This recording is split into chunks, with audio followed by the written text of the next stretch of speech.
শুধু একটি তারিখ নয়, এ যেন বাঙালি হৃদয়ে নেমে আসা এক নীরব দর্শন। রবীন্দ্রনাথের প্রয়াণ দিবসে তাকে মনে করে গানে, কবিতা, প্রকৃতি আর এক অদ্ভুত বিষণ্ণতার ভিতর। 22শে শ্রাবণের এলেই মনে হয় আকাশটা যেন একটু বেশি দীক্ষা।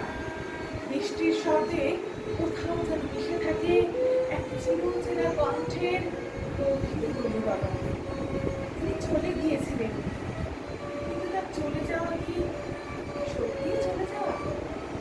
আমার যেন নিঃসঙ্গ বিকেলে কোনো একটি গান নিঃশব্দে হাত কাঁধে, কোনো একটি কবিতার পংক্তি অকারণে চোখ ভিজিয়ে দেয়।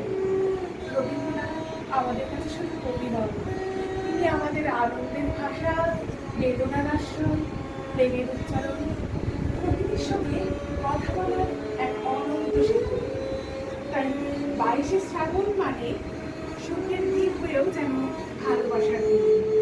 বৃষ্টি নামে, পাতা ঝরে, আর আমরা ফিরে যাই তার কাছে। গানের ভিতর, কবিতার ভিতর, আমাদের একান্ত অনুভবের ভিতর।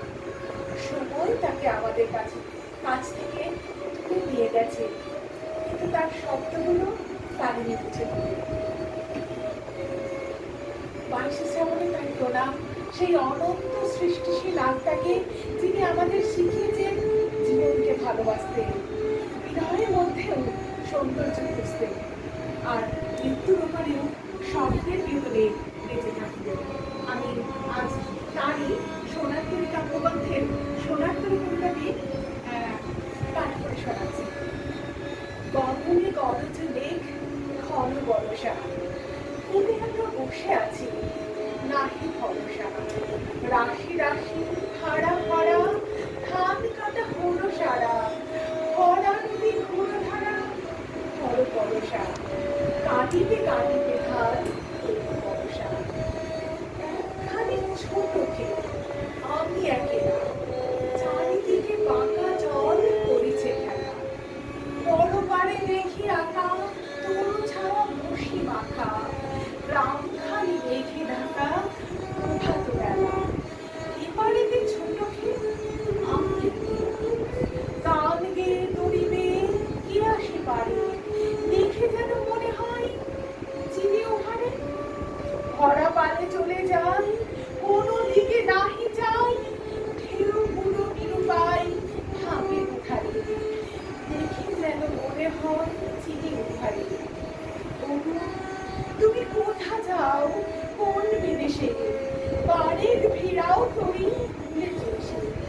যেও যেথা যেতে চাও, যারে খুশি তারে দাও, শুধু তুমি নিয়ে যাও ক্ষণিক হেসে আমার সোনার ধান খুলে তুলেছে।